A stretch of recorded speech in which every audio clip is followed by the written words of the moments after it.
देखा होगा कि राजस्थान और छत्तीसगढ़ वालों को शायद बिना संघर्ष के पेंशन मिली थी, उसकी कदर नहीं समझी और क्या रिजल्ट हुए। तो सबसे पहले तो अपने प्रति वफादार बनो आप, तभी पेंशन मिलेगी, अन्यथा ये झुंझुना पकड़ाते रहेंगे, चाहे बीजेपी हो या कांग्रेस हो या आम आदमी पार्टी हो। हमारा असली मुद्दा जो है वो पॉलिसी को लेकर के है, पार्टी को लेकर के नहीं।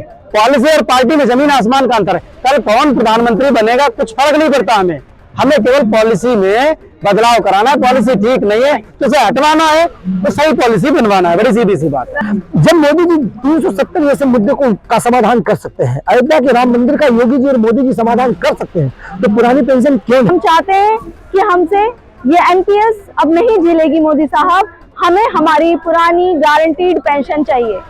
नमस्कार, जनचौक में आप सभी का स्वागत है। मैं पूनम और इस वक्त है हम जंतर मंतर पर। आज है इंटरनेशनल ह्यूमन राइट डे और ह्यूमन राइट डे पर आज जो है पुरानी पेंशन की मांग को लेकर जो कर्मचारी है वो यहाँ आए हुए हैं। बड़ी संख्या में लोग यहाँ पर आए थे, लेकिन इस वक्त लोग जा चुके हैं। जो लोग हैं उनकी क्या मांग है, क्या प्रोसेस है जिसकी वजह से अभी तक लंबे टाइम से लोग आंदोलन कर रहे हैं। कई बार रामलीला में आए हैं, आज अपने अधिकार को लेकर अंतर्राष्ट्रीय मानवाधिकार दिवस के दिन जंतर मंतर पर आए हैं। उनसे जानेंगे कि क्या प्रोसेस है और कितना जनता तक वो अपनी बात को पहुँचा पा रहे हैं, ये ज़्यादा बेहतर जरूरी है। नमस्कार, मैं हूं शिखा वर्मा, हम हैं all India MTS employees association से, और आज हम यहाँ पे इकट्ठा हुए हैं अपनी एक ही मांग जो है पुरानी पेंशन, कि हमारी पुरानी पेंशन बहाल की जाए।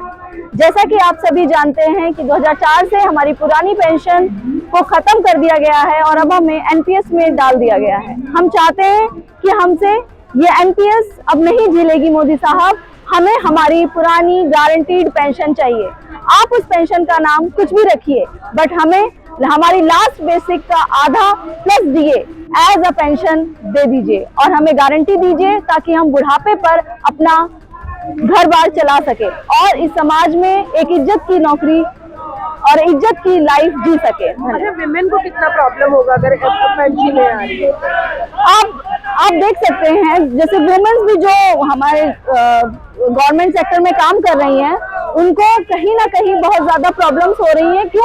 क्योंकि हमें भी तो पुरानी पेंशन नहीं मिल रही है ना। तो पुरानी पेंशन चाहे आदमी हो या औरत हो, चाहे वुमेन्स हो, हम सबको चाहिए और वो डेफिनेटली चाहिए। तो पुरानी पेंशन बहाल करी जाए। देखा होगा कि राजस्थान और छत्तीसगढ़ वालों को शायद बिना संघर्ष के पेंशन मिली थी, उसकी कदर नहीं समझी और क्या रिजल्ट हुए।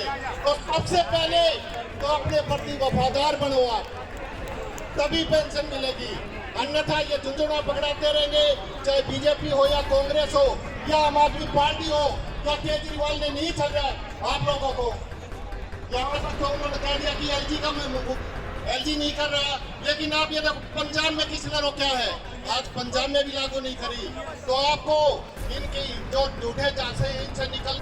क्रांति सिंह, प्रदेश अध्यक्ष, उत्तर प्रदेश पंचायती राज ग्रामीण सफाई कर्मचारी, प्रदेश संयोजक पुरानी पेंशन बहाली मोर्चा, उत्तर प्रदेश।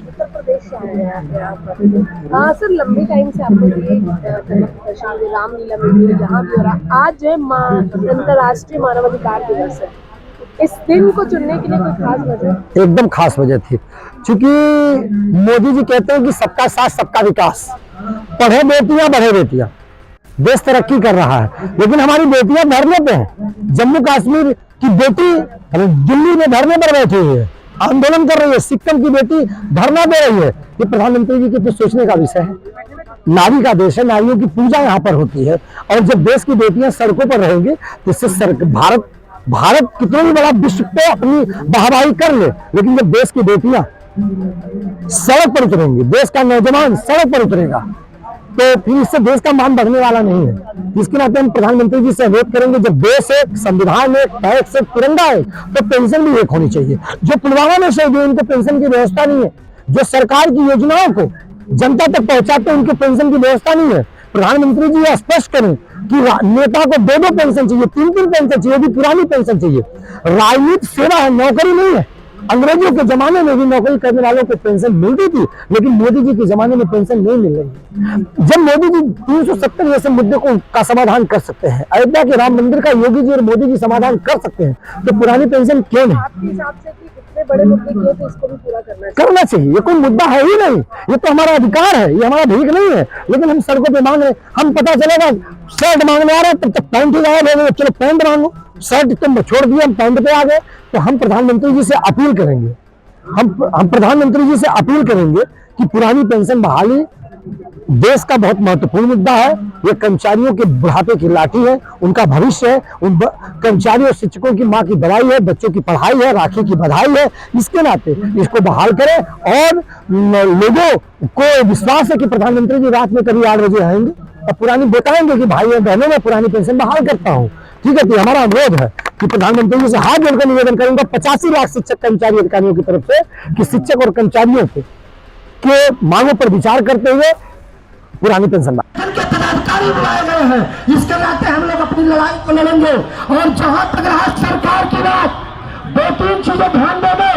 आप लोग बोलेंगे पुरानी पेंशन, तो संजीव क्या बोलेंगे?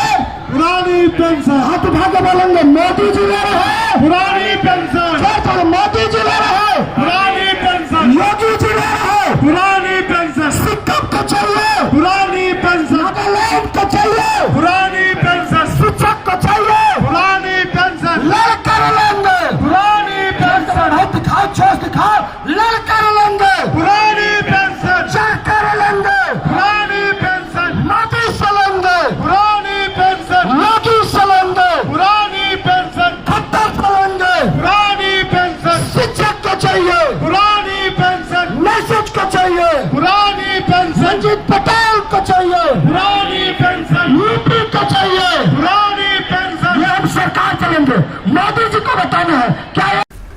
मेरा नाम डॉक्टर मंजीत सिंह पटेल है। मैं all India new pension scheme employees federation का नेशनल प्रेसिडेंट हूँ। आज जो आप लोगों ने धरना दिया इसके बारे में देखिए, हम लोग कई साल से एनपीएस स्कीम जो न्यू पेंशन स्कीम है या नेशनल पेंशन सिस्टम है, इसके खिलाफ गारंटीड पेंशन स्कीम चाहते हैं और उसी के लिए धरना कर रहे हैं। बार बार सरकार को बता रहे हैं कि हमें गारंटीड पेंशन स्कीम चाहिए। हमें ये मार्केट के जो शेयर मार्केट में जो फ्लक्चुएशन वाली जो पेंशन स्कीम है, ये हमें नहीं चाहिए। हमारा पैसा आप मार्केट में लगा रहे हो, डूब रहा है, तैर रहा है, उतरा रहा है, उससे हमें निजात दिला दो। हमें सिक्योरिटी चाहिए ओल्ड एज सोशल इनकम की। एक बात बताइए कि बहुत सारे जो लोग हैं जो लेबर क्लास में सी और डी ग्रेड, उनको तो इसके बारे में पता ही नहीं है। यही तो मैं सरकार तक बताना चाहता हूँ कि ज्यादातर राज्यों में लोगों को 10-10, 15-15 साल नौकरी करते हो गया एनपीएस में, सरकारें ने उनका पैसा नहीं काटा, अपना पैसा नहीं डाला, मार्केट में नहीं गया वो पैसा, मार्केट में नहीं गया तो रिटर्न जीरो, कॉर्पस जीरो। अब एनपीएस कॉर्पस बेस्ड स्कीम है, वो रिटायरमेंट पे आ गए, वो रिटायर होने वाले हैं, कुछ तो हो भी गए। जब रिटायरमेंट हो गए, आपने एनपीएस पॉलिसी शुरू कर दी और वो कॉर्पस बेस्ड पेंशन है, कॉर्पस जीरो तो पेंशन जीरो हो गई। तो बताइए, आप जब अपनी पॉलिसी को ठीक तरीके से 18 साल में इंप्लीमेंट नहीं कर पाए, then why are you imposing जबरदस्ती क्यों इम्पोज कर रहे हैं एनपीएस को? उसे सोशल सिक्योरिटी चाहिए, इनकम की सिक्योरिटी चाहिए, वो दे दो ना उसको। सीधी सी बात है, आप the last basic salary plus dearness allowance की सिक्योरिटी दे दो उनको, खत्म बात। 2004 शुरू हुआ कांग्रेस, फिर भाजपा, अभी 24 में इलेक्शन भी होने वाले हैं। ये पॉलिटिकली ये बहुत ज्यादा इन्फ्लुएंस चल रहा है मामले। देखिए, we are purely central government employ. हमारा लेना देना सेंट्रल गवर्नमेंट से।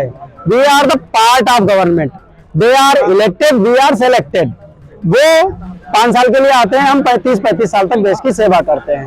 तो मैं ये तो नहीं कहूंगा, क्योंकि जो भी सत्ता में है, चूंकि हम उसके पार्ट में हैं, सरकार का हिस्सा है, तो हम सरकार के साथ लड़ेंगे, सरकार के साथ डिमांड रखेंगे और जरूरत पड़ी तो सरकार का विरोध भी करेंगे।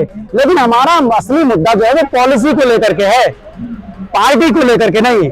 पॉलिसी और पार्टी में जमीन आसमान का अंतर है। कल कौन प्रधानमंत्री बनेगा कुछ फर्क नहीं पड़ता हमें केवल पॉलिसी में बदलाव कराना है। पॉलिसी ठीक नहीं है तो उसे हटवाना है, तो सही पॉलिसी बनवाना है, बड़ी सीधी सी बात। सर, लंबे टाइम से आप लोग कर रहे हैं, कब तक चलेगा?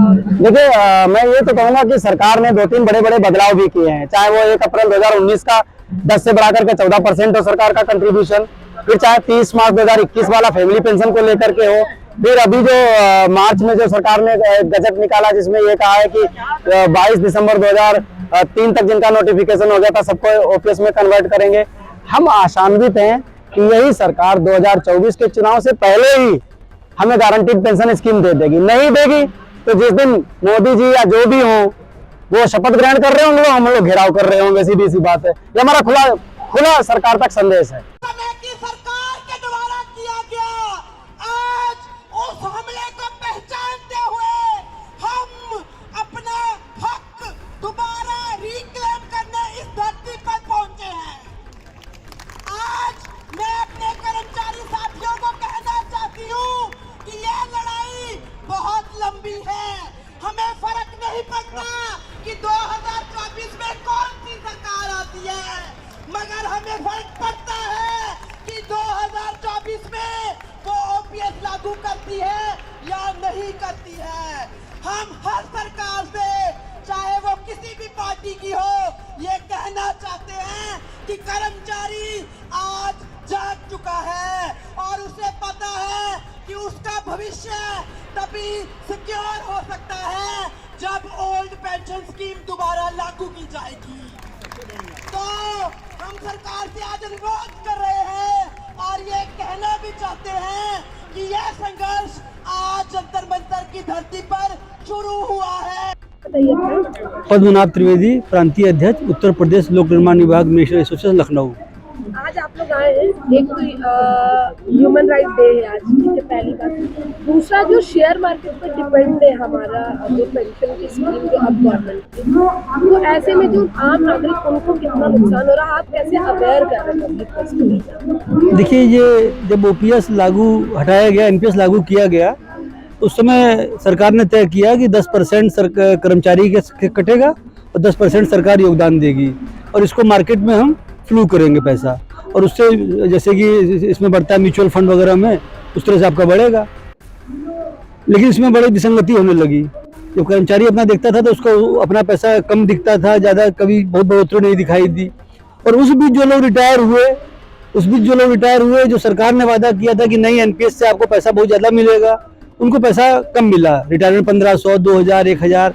तो ये एक बातें उठनी शुरू हुई कि यार ये एनपीएस वो है, तो संदेश गया, बहुत ज़्यादा तेजी से संदेश प्रसारित हुआ। ये अब आया 2019 में सरकार ने अपना हिस्सा 14% बढ़ा दिया और कर्मचारी का 10% कटता है। अब उन्होंने एक ऑप्शन खोला भी है इधर बीच की कर्मचारी अपना विकल्प खुद चुन सकता है, खुद ही कहाँ किस फंड में लगाना है, क्या करना है, कर सकता है। मैं ये कहना चाहता हूँ, आज अगर आप मार्केट में देखेंगे जो म्यूचुअल फंड एसआईपी लोग करते हैं या जो म्यूचुअल फंड में इन्वेस्ट किया है जिन लोगों ने, उनका पैसा 14-15% उमूमन बढ़ रहा है। बता रहा, जानकारी का अभाव कर्मचारियों में, जो लोग बहुत जानकार नहीं है, जानकारी उनको छोड़ दिए, कट रहा है अपना, सरकार क्या दे रही है उस पर ध्यान नहीं है। ऐसे आपका कहना सही है, ऐसे जानकारी वाले बहुत कम लोग हैं। लेकिन हम लोग धीरे धीरे जागरूक कर रहे हैं लोगों को कि आप ऐसे जाइए। कुछ लोग खोल के देखते ही नहीं कभी। मेरा सरकार से ये निवेदन है कि ठीक है, जो लोग बहुत हमेशा नहीं खोल के देख सकते, जो लोग शेयर मार्केट में भी इन्वेस्ट करते हैं, रोज एक्टिव नहीं रहते हैं, जो इंट्राडे ट्रेड नहीं करते हैं, लेकिन सरकार से मेरा निवेदन है कि ऐसा जगह पैसा लगाए, जो पैसा लगाना भी है इसमें, कि वो उसको बढ़ोतरी दिखाई दे, पहली बात। लेकिन वो नहीं कर रही है। और जो हमारा मूल अधिकार है, जिसके लिए हम लड़ने के लिए यहाँ इकट्ठा हुए हैं, पुरानी पेंशन, तो 2004 में इसको बंद किया गया, तो यही सपने दिखाए गए एनपीएस के, लेकिन वो धरातल पे उतर नहीं पाए, सपने पूरे नहीं हो पाए। अब हमारे सामने जो संकट आया कि रिटायरमेंट के बाद जो कम पैसा मिला, उनका कैसे उनका बुढ़ापा कटेगा, कैसे उनका इलाज होगा। अब हमको सरकार के उन सपनों पे नहीं जाना है। हमको वो नहीं चाहिए कि हमको उतनी बढ़ोतरी नहीं चाहिए। हमको जो हमारा रिटायरमेंट के बाद हमारी तनख्वाह मान लीजिए 50,000 रुपये है, तो उसका 50% 25,000 रुपये हुआ, और प्लस हमारा डीए, ये जोड़ के हमको दे दीजिए। हमारा जिस कर्मचारी का जो बन रहा है, जिसका 20,000 बन रहा है, 30,000 पेंशन बन रहा है, वो दीजिए। क्योंकि 60 साल के बाद ऐसा होता है कि आप खुद इसको महसूस करेंगे, आपके घर में भी बड़े बुजुर्ग होंगे, कि 60 साल के बाद ज़्यादा जरूरत होती है हमें पैसे की। हमारा इलाज है, कई जगह बच्चे केयर नहीं करते हैं, तो पेंशन के माध्यम से जो बच्चे भी हमसे जुड़ाव रखते हैं, बच्चे भी माँ बाप की कदर करते हैं, कम से कम 2 वक्त की रोटी खा लेता है, वो अपना इलाज कर लेता है और अपना बुढ़ापा बड़े आराम से काट लेता है। तो हमें एनपीएस, इसीलिए एनपीएस का विरोध कर रहे हैं और इसको हम चाहते हैं ओपीएस लागू हो। केजरीवाल ने नहीं छल रहा आप लोगों को, यहाँ तक तो उन्होंने कह दिया कि एलजी नहीं कर रहा, लेकिन आप ये पंजाब में किसी ने रोका है, आज पंजाब में भी लागू नहीं करी।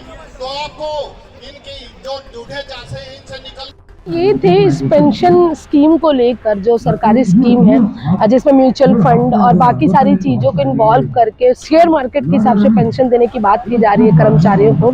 इसके विरोध में लोग आए थे और अपनी अपनी बात को रख रहे थे। बताया कि कैसे जो C-D ग्रेड के लोगों ने पता भी नहीं होता है कि उनकी पेंशन का जो अमाउंट है वो कहाँ जा रहा है और क्या कर रहे थे। ये सारी बातें थी जो लोगों तक पहुँचाने का काम यहाँ से लोग कर रहे थे। जंतर मंतर से मैं पूनम मसीह, जनचौक।